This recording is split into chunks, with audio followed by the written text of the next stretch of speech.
Hi,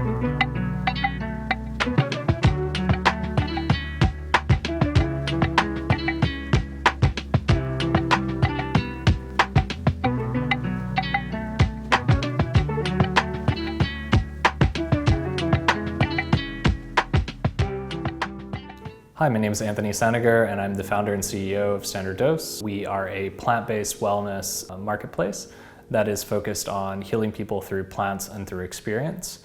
So we have a wide variety of products for CBD and plant-based that can help with pain, sleep, anxiety, stress, and things like gut health and immune health. Standard Dose was founded really out of my own need for plant-based remedies to help with sleep. I started my career in advertising, branding, marketing, and as I was going through that career here in New York, I was overworked and super stressed and not really sleeping that well. So I started taking things like Ambien and melatonin and really just trying a bunch of different things to sleep better at night. During that time, those things made me super groggy, made me feel a little bit tired during my day, so I felt like I wasn't really being that productive. So I went on a journey to find a remedy really to help me with sleep. So that's how it kind of began, and from there I started taking CBD. A friend of mine said you should try some CBD to help you sleep. Started trying a couple different products, seeing which one works for me. As I was doing that, I started trying probably at that time about 20 to 30 different products. And then as my own kind of experiences happened, I started documenting them. This was working for me, this was not working for me, or I like this or I didn't. What started with sleep kind of moved on to many other categories and ultimately allowed me to curate the first assortment, which was CBD only at the time, of products for the marketplace. Sleep and stress alone are some of the leading causes. Actually, there's a lot of stats in the US that 7 out of 10 people actually don't get enough sleep at night. So we see that being a common issue across working professionals, especially people late 20s to late 40s. That age bracket is really suffering from lack of sleep here in the US. Additionally, there's a major issue with stress. 1 in 5 adults stated in a recent survey that they were debilitated by stress. That number changes and goes to 1 in 3 when you talk about millennials. So this issue hasn't really discriminated against age bracket.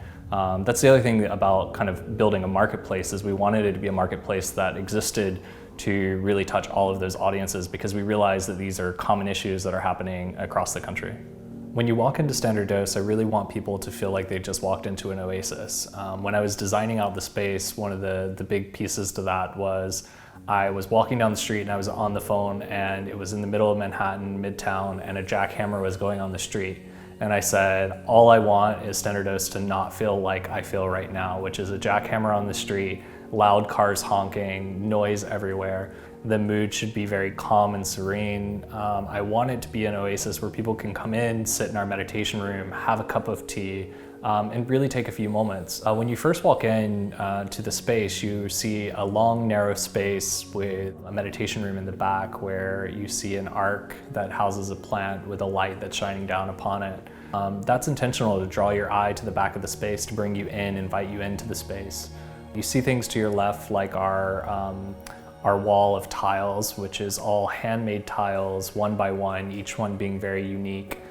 They have a raw feeling to them, not a clean, flat surface. So it gives it some texture, some depth, and some emotion while still being very clean and minimal. So as you look there, you see our cactus growing in the front to give you some plants and some real greenery inside the space. Followed by, you have our beauty bar and our tincture wall, which is typically where our educators are, who are helping guide you through products. The tincture wall is really a place where you can learn about all the different products and you can see them on the shelf. Every product, we only typically show one of every product on the shelf. They're there for you to try, for you to sample, for you to take some home and see how it works for you.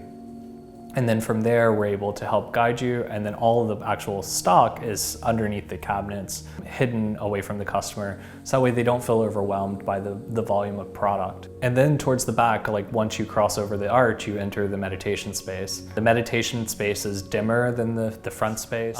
It's meant to set a mood, it's meant to be a place where you can really truly relax.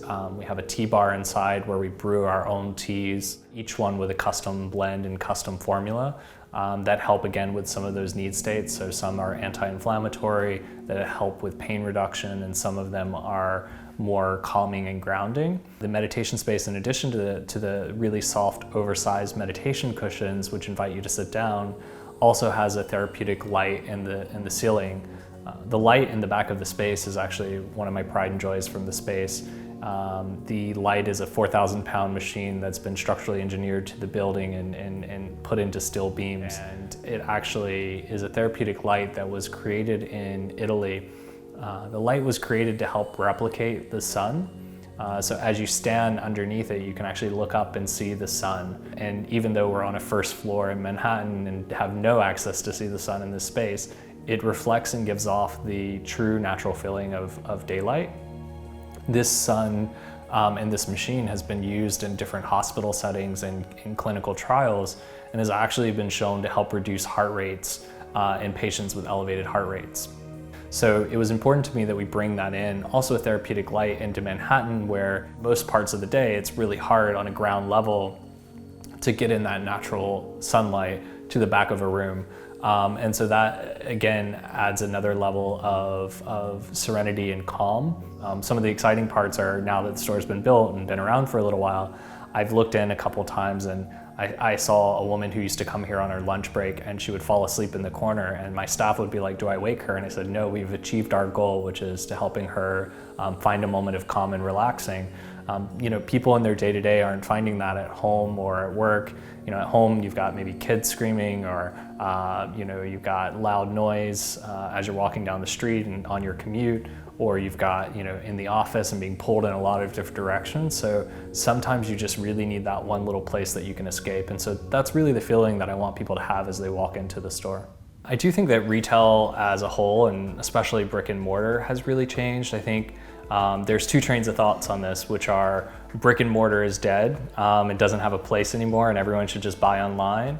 And that the second camp, which is the camp that I belong to, which is that retail has a place, but it's all about experience. Experience will always exist. We will pay to go on that trip and travel. We will pay to go on that adventure of a lifetime.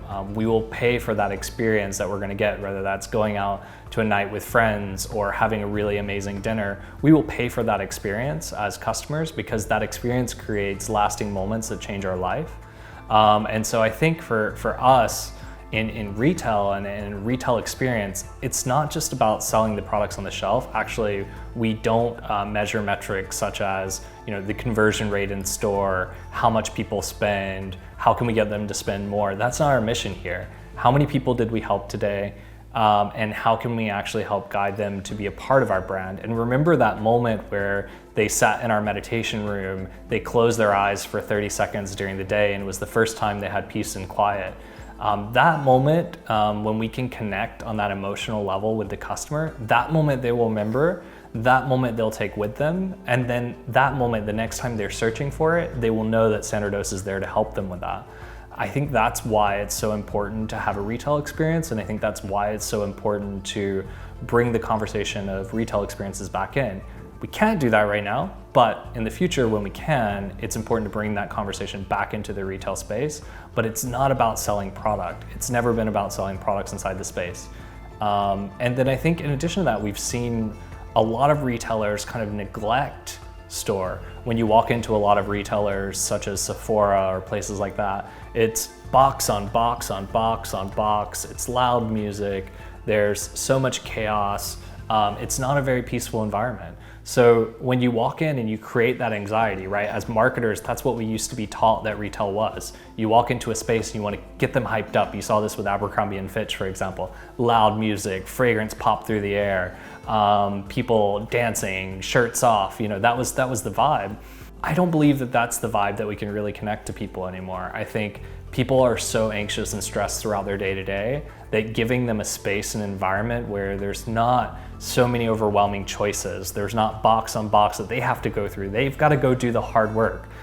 They go to a retailer, they're flipping through clothes on a rack and trying to find their right size and struggling, and then they go to the fitting room and the fitting room's dirty. And this transcends not only in beauty and wellness, but across all retail. And I think by creating an environment where we've started to work with customers on helping them feel better, we've actually been able to have a deeper, meaningful connection with them and guide them. And we have to do that through all principles, even how we display products on the shelf. Wow, 2020 has been a really crazy year, I think, for all brands. And I think, the changes that have to happen so quickly for every brand to adapt to really uncertain times, I think is crucial. But I think one of the things I said to the team is ultimately now's our time to shine as a brand, because our whole purpose has been here to help heal and comfort and soothe people. So some of the things that we've seen as trends that have happened during this time are categories that were very low selling categories for us have suddenly emerged as really big categories. We've seen a really big uptick in things like bath products. People are home more. People are more wanting to take a long bath at night. They're not commuting 4 hours a day or 3 hours a day. And so with that extra time on their hands, they're looking for ways to nurture and soothe. So that category we've seen a big rise in. But it's also been a rise in how do we adapt some of the things that we do here in our physical space and our retail experience, and how do we replicate some of that online. So a lot of our customers who used to come by our store in Flatiron and pick up products on their way home from work or on their lunch break are now resulting to subscribing to get products every month from our website. But with that, we kind of lose touch of that personal relationship with the customer, where when they come in the store, we get to know them, we get to understand their needs. And so for us, it was all about adapting to that online experience, bringing this same experience that you would get here in this beautiful space, and how do we bring that online? So we brought on things like live chat, having people from our store and from our team communicate with customers directly so that people could still have a time when they could ask questions, bringing our meditations and our virtual events online, opening up dialogue through Instagram stories, expediting shipping and giving expedited options for shipping. We started listening to things like that. So I think it's important to not only look at, wow, this has been kind of a devastating year for a lot of places, but looking at it as a really unique challenge of how do we listen to what the customer's needs are, because they're being exaggerated in a way. The needs that always existed, the needs were pain, sleep, anxiety, and stress. Those issues have always been there, but now they've been exaggerated. Now suddenly people are more stressed because they've lost their job. So as a retailer, how do we make sure that we include more products that are more approachable?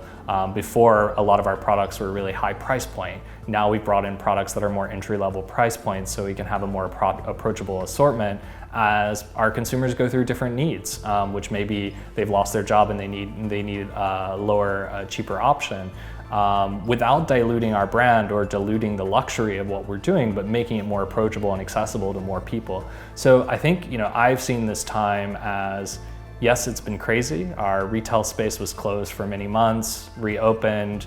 The sales aren't where the sales used to be, but retail plays a crucial role in having that dialogue and that customer experience.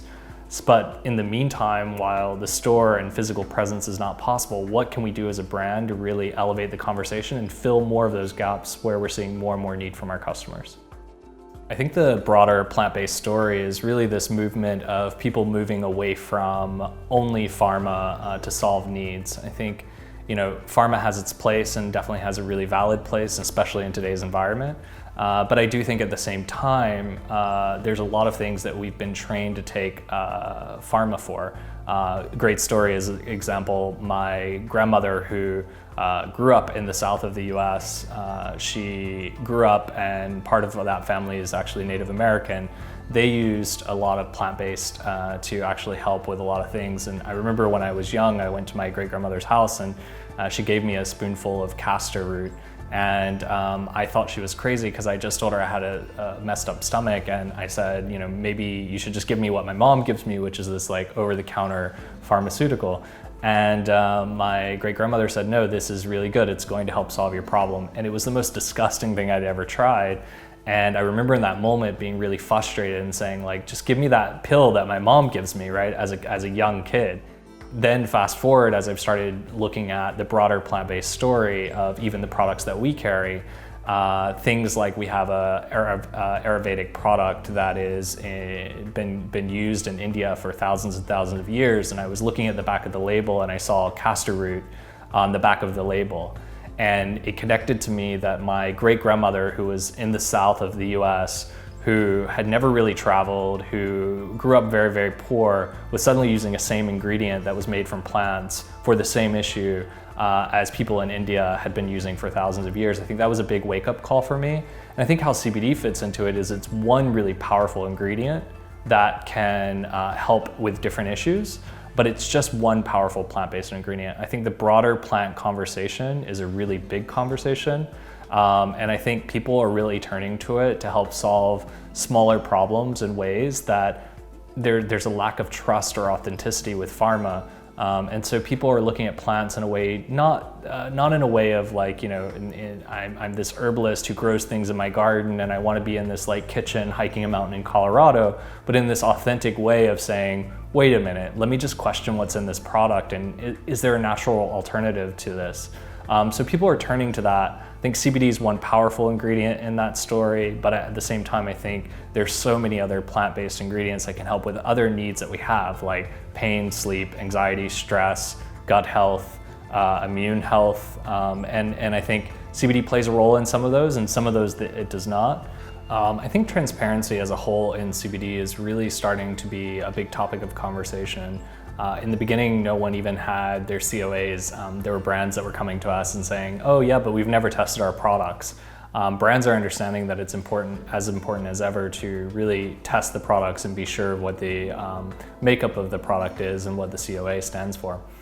So we're definitely seeing that level happening more. We're also seeing a lot of really great brands either add that into a QR code on the back of packaging or add that as an easy accessible link on their websites or so on and so forth.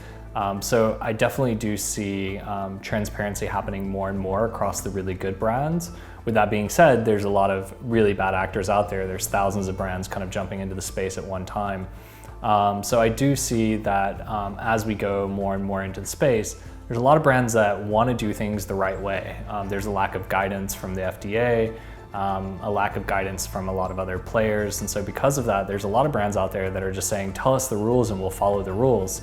But with the lack of kind of transparency from the government side on how to regulate this industry, I think a lot of brands have had to take that upon themselves to do. And I think a lot of the really good brands are doing a great job of being really transparent on the products, the ingredient, even down to things like the packaging and how the packaging is sourced and is it sustainable or not.